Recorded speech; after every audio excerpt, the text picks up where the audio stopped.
They don't see what you carry. They only see what you show.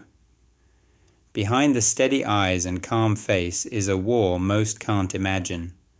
Not the kind with noise or blood, the kind fought in silence, in the corners of your mind, in the weight you lift when no one's watching, in the expectations you never agreed to carry, but did anyway. This world teaches you to smile through storms, to answer "I'm fine" when you're breaking inside, to show up with strength even when everything in you is collapsing. And while most would fold under that pressure, you wore it like armor. You showed up when you had nothing left. You moved forward without applause. You sacrificed what they called balance for what you call mission. And now they wonder why you're cold, why you're distant, why you don't open up. It's because you've been burned every time you did. It's because you've learned the weight you carry can't be explained, only endured.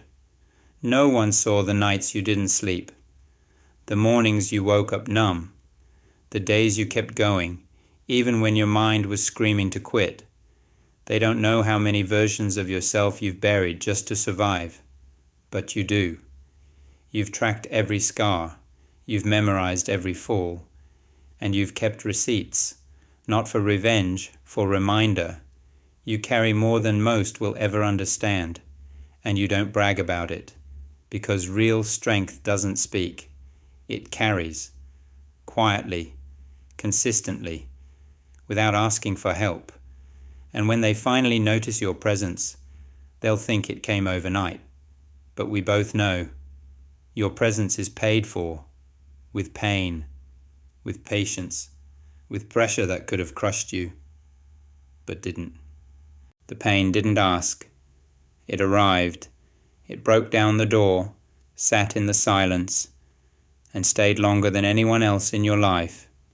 You didn't chase it, but it never left. And when it became too heavy to carry, you didn't drop it. You adapted.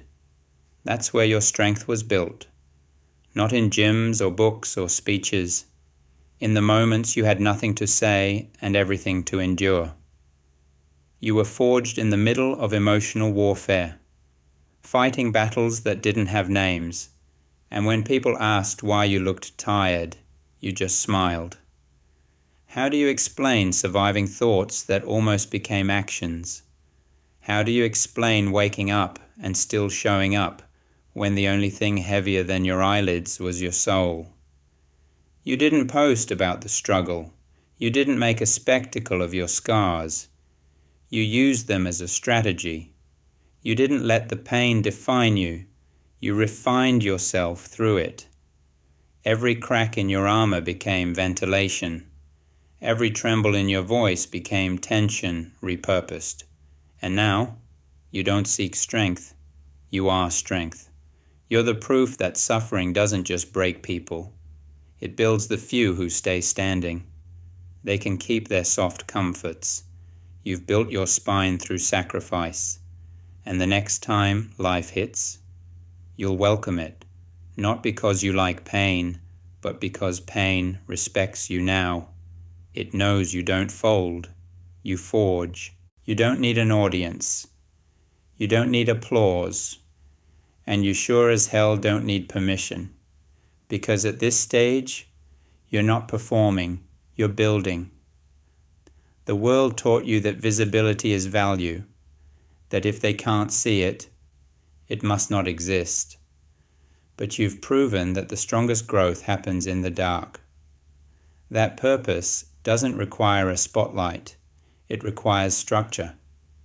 You used to want them to see your pain, your effort, your grind. Now you want them out of the way. You've moved past seeking validation. You don't post every move. You make moves. You don't explain your routine. You execute it. The purpose isn't a post. It's how you wake up when no one's watching. It's what you choose when everyone else is relaxing. It's what you do when your mind screams quit and your body keeps going. That's the purpose. And it doesn't need likes. It needs discipline. the man you are now? He doesn't wait for motivation. He moves from mission. He's not here to be understood. He's here to be undeniable. And the world will catch up or get left behind. If you're done waiting for their approval and ready to live like you were born for this, subscribe. We don't wait for signs. We become the signal. They see your calm now, your structure, your balance, and they think it's always been this way. They think it came easy. They think you're lucky, but luck doesn't bleed in silence. Luck doesn't train at 4 a.m. Luck didn't hold you when no one else did. That wasn't luck. That was war, internal war, lonely war, a war without medals, without finish lines. But you showed up anyway, not for them, for you. You stopped waiting for applause. You started building things no one could take. A body they can't break, a mindset they can't shake, a life that doesn't beg for attention, it commands it. Let them keep assuming. You don't need to explain the scars, the silence, the shift. They weren't there when you became who you are, and they don't need to be. You don't walk in rooms to impress anymore. You walk in to own. And when they ask how, tell them, I earned it. In places you were too scared to go. Pressure used to scare you. Now you crave it. Because comfort was killing you slowly, and you knew it. You weren't made to float. You were made to climb, and climbing requires pressure. They say you're too serious, too intense, too distant. Good. That means it's working. You weren't built for casual. You were built for conquest. Every time life turned up the pressure, you didn't crack. You adapted. You locked in deeper. You made pressure your oxygen. Now what breaks others sharpens you. While they avoid stress, you weaponize it. While they run from the fire, you walk into it. Because that's where your edge is. Not in peace, in pressure, not in ease, in execution. Now when life turns cold, you don't flinch, you function. Because pressure didn't paralyze you. It taught you how to breathe with your teeth clenched. And that's what they'll never understand. You don't need peace to be powerful. You need pressure.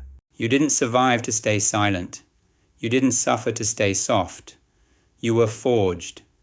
Every scar is a sentence. Every bruise is a blueprint. And now you speak with silence because the results are louder. This fire inside you isn't for destruction. It's for domination. You don't need to prove yourself anymore. You've become the proof. You're not chasing your potential. You're becoming it. You don't fear failure. You fear staying the same. And that's what makes you dangerous. You stopped reacting. You started commanding. You walk differently now, not because of what you gained, but because of what you refused to lose. Your fire, your grit, your reason. So now ask yourself, if you've carried this far with pressure, silence, and scars, what happens when you stop surviving and start leading? Because in the next video, we don't talk about pain. We become the pain others fear to face. You ready?